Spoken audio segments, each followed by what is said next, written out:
Hi, I'm Sarah from Turn Back Time. Welcome to day 11. I sound like I'm counting the days in prison, don't I? But quite to the contrary. I've realised now that every day is a bit like Christmas morning, because every day I wake up excited to rush to the tape measure and the scales just to see what's changed and what's different. And I'm thrilled with even the smallest present. Today I woke to a 34-inch waist. I am aware that if I'd seen a 34-inch waist 15 years ago, I would have been horrified. But just to see it steadily coming down at about 1/4 to 1/2 an inch a day is quite intoxicating. A couple of years ago I got hit by a car while riding my bike, and I was injured quite badly, which meant I had to lay down and not move for about 3 months. When I finally got up, I had this huge swelling along the bottom of my back at the top of my behind. And I was all torn up above and below it, so I just assumed it was just inflammation. But as the wounds healed, it didn't go away. It didn't hurt to touch. I thought I'd just numbed it with hypnotherapy for pain, and one day it wouldn't be numb, and it would probably hurt like hell. But it never went away, until now. It was fat. Obviously, no movement, no exercise for 3 months, and barely any for the next 3 months either, had lain down this huge layer of fat along the small of my back. Well, it's not completely gone, but it's certainly going, and quickly.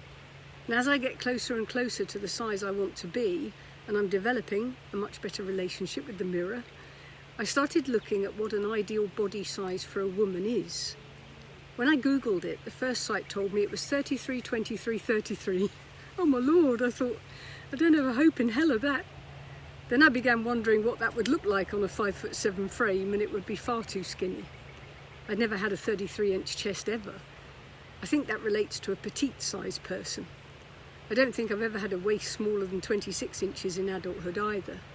So I kept surfing, and the consensus seemed to be 36, 24, 36, which seems a far more attainable possibility. 36 bits anyway, I'm not sure about the 24.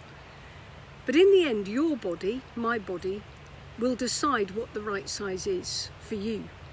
You might have a target, but your body may have a different idea altogether.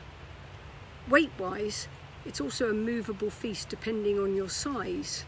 I'm about 5'7", and all the charts I consulted said I should be 122 to 149 pounds, which is a big difference. So I started out, after doing my measurements according to Barry Sears, being told I should be 122. But now the calculations have changed, it says I should be 129. So it's obviously going to settle somewhere. When you or I hit lean body mass, it will stop descending and we'll be in the perfect place. But as we age and have children, even our bones have moved, so we can't know what our perfect body size is. So just keep going and trust that your body knows. Today, I decided to help everything along a bit by doing some exercise. As I've said, it's not essential, you will slim down anyway, but I felt if all this fat was being dissolved into the system and is being pulled through my body, speeding up everything inside my body is probably a good thing, to clear it quicker. Plus I just felt a bit energised and I thought I'd do something with it. If you are able-bodied, I found a great woman online who bases all her exercises on fast walking. I've mentioned her before, but her name is Leslie Sansone, and her program is called Walk at Home, walkathome.com, and it's free on YouTube. If you're still on the heavy side, the exercises are still attainable. It pushes you, but just when you think, oh my God, I can't hold that anymore, it switches to a different exercise, releasing that strain. You can start off with just a 1 mile walk, then scale up to 2, 3 or 5 without leaving home, with upper body exercises too. I recommended her YouTube channel to a lot of my hypnotherapy clients because when you're 200 pounds or more than 90 kilos, you just can't run comfortably.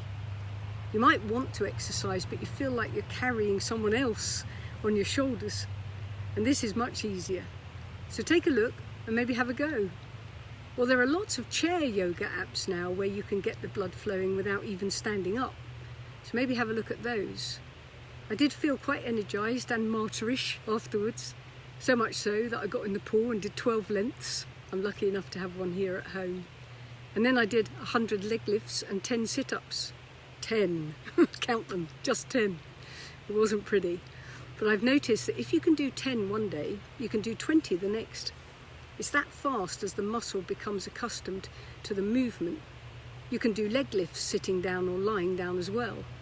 Just extend your leg right out and then raise it high enough to feel the hamstring at the back of your thigh go taut, and then drop it back down while remaining fully extended, and then do it again. It's great for getting rid of cellulite.